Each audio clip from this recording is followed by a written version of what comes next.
Hello friends, आज हम लोग जानने वाले हैं स्वाधीनता आंदोलन का आरंभ कैसे हुआ। इनसे जुड़े कुछ प्रश्न पत्रों को हम लोग देखेंगे।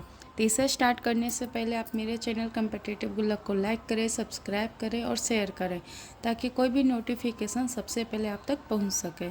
तो चलिए स्टार्ट करते हैं। तो यहाँ पे है पहला क्वेश्चन है कि वर्ष 1886 में दादा भाई नौरोजी द्वारा लंदन में निम्नलिखित में से कौन से संघ यानी संस्था की स्थापना की गई थी। तो कौन सा? The east India association. ठीक है, तो कहा जाता है कि दादा भाई नौरोजी ने 1866 ईस्वी में लंदन में ईस्ट इंडिया एसोसिएशन की स्थापना की। 1886 नहीं है, 1866 है। ठीक है, यह संघ भारतीयों और सेवानिवृत्त ब्रिटिश अधिकारियों के सहयोग से स्थापित किया गया, जिसका प्रमुख उद्देश्य भारत के मामलों और विचारों पर चर्चा करने और सरकार में भारतीयों के प्रतिनिधित्व के लिए एक मंच प्रदान करना था। इसके बाद है कि the Bengal British India society George Thompson, Dwarkanath Tagore, Chandra Mohan Chatterjee और परमानंद मैत्रा के संयुक्त प्रयास से स्थापित किया गया। इसके बाद है कि द ब्रिटिश इंडियन एसोसिएशन की बात करें तो ये राधा कांत देव और देवेंद्र नाथ टैगोर के द्वारा यह स्थापित किया गया है। द मद्रास नेटिव एसोसिएशन का बात किया जाए तो गुजूल लक्ष्मी नारसू चेट्टी के द्वारा यह स्थापित किया गया है। इसके बाद दूसरा प्रश्न है कि बाल गंगाधर तिलक का उपनाम क्या है। ठीक है, तो बाल गंगाधर तिलक का उपनाम क्या है? लोकमान्य। तो बाल गंगाधर तिलक को लोकमान्य के नाम से जाना जाता था और यह नाम उन्हें ब्रिटिश राज के खिलाफ उनके संघर्ष और लोगों के बीच उनकी लोकप्रियता के कारण मिली है। ब्रिटिश औपनिवेशिक अधिकारियों ने तिलक को भारतीय अशांति का जनक कहा है। किनको? तिलक को। और तिलक द्वारा अप्रैल 1916 में होम रूल लीग की स्थापना भी किया गया। तिलक द्वारा गठित होम रूल लीग का मुख्यालय कहाँ है? पुणे में है। तिलक का प्रमुख नारा था कि स्वराज मेरा जन्मसिद्ध अधिकार है और मैं इसे लेकर रहूँगा। राय बहादुर की उपाधि ब्रिटिश सरकार द्वारा दी जाती थी आमतौर पर उन व्यक्तियों को जो ब्रिटिश शासन में महत्वपूर्ण योगदान देते थे। सरदार पटेल को सरदार की उपाधि दी गई थी और वही चित्तरंजन दास को देशबंधु की उपाधि दी गई है।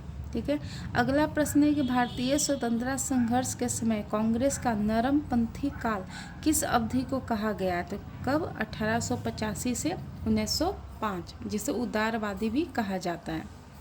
तो भारत के राष्ट्रीय आंदोलन को समानतः 3 चरणों में बांटा जा सकता है। प्रथम चरण, जिसे उदारवादी या नरमपंथी काल कहते हैं, 1885 से 1905। द्वितीय चरण में उग्रवादी गर्मपंथी काल आ गया, यानी 1905 से 1919। और तृतीय ये चरण जो है पूरा गांधीवादी काल यानी गांधी युग है, जो 1919 से 1947 तक चलता है। ठीक है, तो इसका मैंने एक अच्छा वीडियो बना रखा है मॉडर्न हिस्ट्री के नाम से, तो आप वहाँ पे जाकर उसके सारे प्लेलिस्ट को आप देख सकते हैं।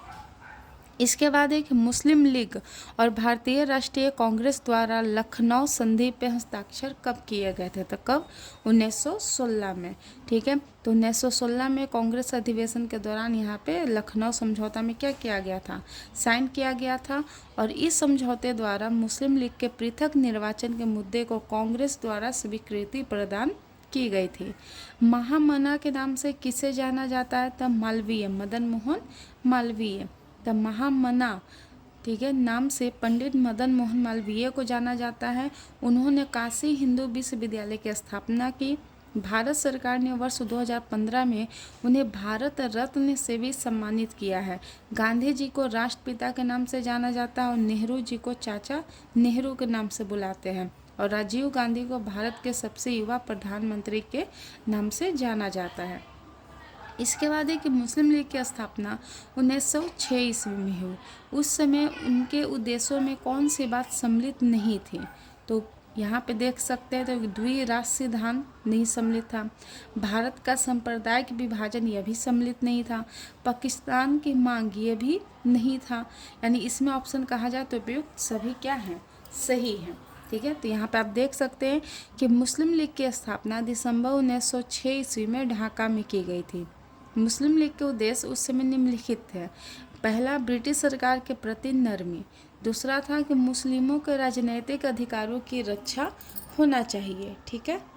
और तीसरा में है कि मुसलमानों के बीच भारत के अन्य समुदायों के प्रति पूर्वाग्रह के उदय को रोकना, यानी इसमें कहीं भी, ठीक है, भारत विभाजन की मांग इसके एजेंट में जिन्ना के उदय के बाद ही आरंभ हुई, यानी कि पहले ऐसा ये कि पाकिस्तान का डिमांड नहीं था यहाँ पे, ठीक है। इसके बाद एक 1916 ईस्वी में मद्रास में स्वशासन आंदोलन के प्रवर्तक कौन थे, ठीक है, तो कौन थे? Annie Besant. तो कहा जाता है कि सितंबर 1916 में एनी बेसेंट ने मद्रास में स्वशासन आंदोलन शुरू किया और इसका मुख्य उद्देश्य भारत में स्वशासी सरकार की स्थापना करना था। इसके बाद है कि लोकमान्य तिलक के विषय में निम्नलिखित में से कौन सा कथन सही नहीं है, ठीक है। तो यहाँ पे कौन सा कथन सही नहीं है? लोकमान्य तिलक जो थे वो कभी भी, ठीक है, नरमपंथी कांग्रेसी नेता नहीं थे, वो कैसे थे? गरम दल के थे, ठीक है। तो यहाँ पे आप देख सकते हैं कि बाल गंगाधर तिलक का जन्म 23 जुलाई 1856 में महाराष्ट्र के रत्नागिरी में हुआ था। तिलक भारतीय राष्ट्रवादी शिक्षक, समाज सुधारक, वकील और एक स्वतंत्रता सेनानी थे। राष्ट्रवादी शिक्षा को प्रोत्साहित करने के लिए उन्होंने महान समाज सुधारक गोपाल गणेश आगरकर और विष्णु शास्त्री चिंपुलकर के साथ मिलकर डेक्कन एजुकेशन सोसाइटी की स्थापना की। तिलक ने लोगों को जागरूक करने के लिए, उनके अंदर स्वशासन की भावना जागृत करने के लिए 2 पत्र यानी केसरी और मराठा का प्रकाशन भी किया।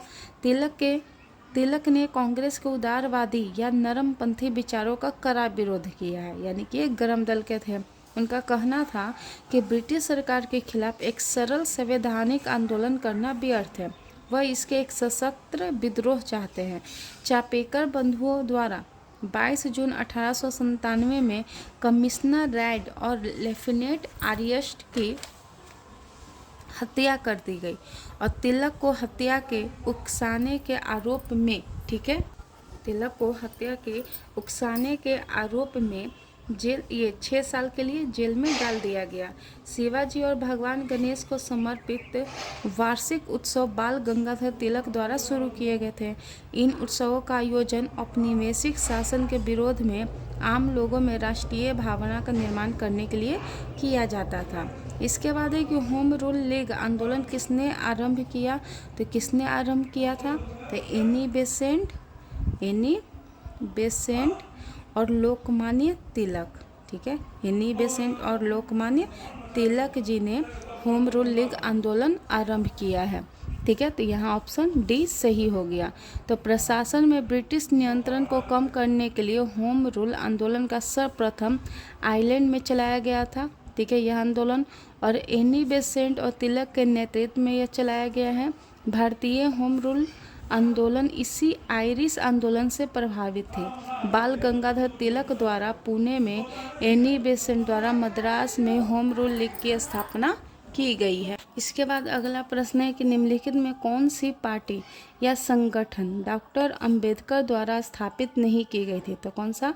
दलित मुक्ति मोर्चा, क्योंकि ये डॉक्टर भीमराव अंबेडकर के द्वारा किया गया था। तो दलित मुक्ति मोर्चा का गठन डॉक्टर भीमराव अंबेडकर के द्वारा नहीं किया गया था, जबकि प्रश्न का अन्य संगठनों का संस्थापक डॉक्टर अंबेडकर ही थे, यानी दलित मुक्ति जो मोर्चा है इसके संस्थापक डॉक्टर भीमराव अंबेडकर नहीं है।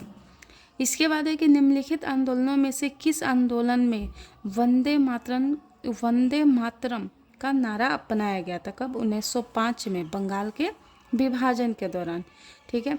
इसके बाद है कि CR दास एवं मोतीलाल नेहरू ने कांग्रेस के भीतर स्वराज पार्टी किस उद्देश्य से बनाई थी? तो किस उद्देश्य से? तो राज्य परिषदों के चुनाव में भाग लेने के लिए, यानी कहा जाता है कि जनवरी 1923 में गया में, ठीक है, कहाँ? गया में CR दास एवं मोतीलाल नेहरू ने स्वराज पार्टी का गठन किया था, ठीक है। और CR दास की अध्यक्षता तथा मोतीलाल नेहरू इसके महासचिव बने, यानी कि CR दास जो थे ये क्या बन गए? अध्यक्ष बन गए अब मोतीलाल नेहरू क्या बन गए, तो ये महासचिव बन गए। ठीक है, ये महासचिव बन गए। और यह पार्टी कांग्रेस के भीतर ही रहते हुए परिषदों के चुनाव लड़ने के उद्देश्य से गठित की गई और इसने राज्य परिषदों के साथ केंद्रीय विधान परिषद के चुनाव में भी प्रतिभाग किया और अच्छी सफलता भी हासिल की। इनका वास्तविक अगर उद्देश्य कहा जाए तो ये अपनी, ठीक है, इनका वास्तविक उद्देश्य इन सभाओं में प्रवेश कर अपनी बात रखना और सरकार के साथ असहयोग करना था, यानी कि ऑप्शन सी सही है। ठीक है, अगले लेक्चर में हम लोग जानेंगे क्रांतिकारी आंदोलन से जुड़े हुए कुछ प्रश्नों को।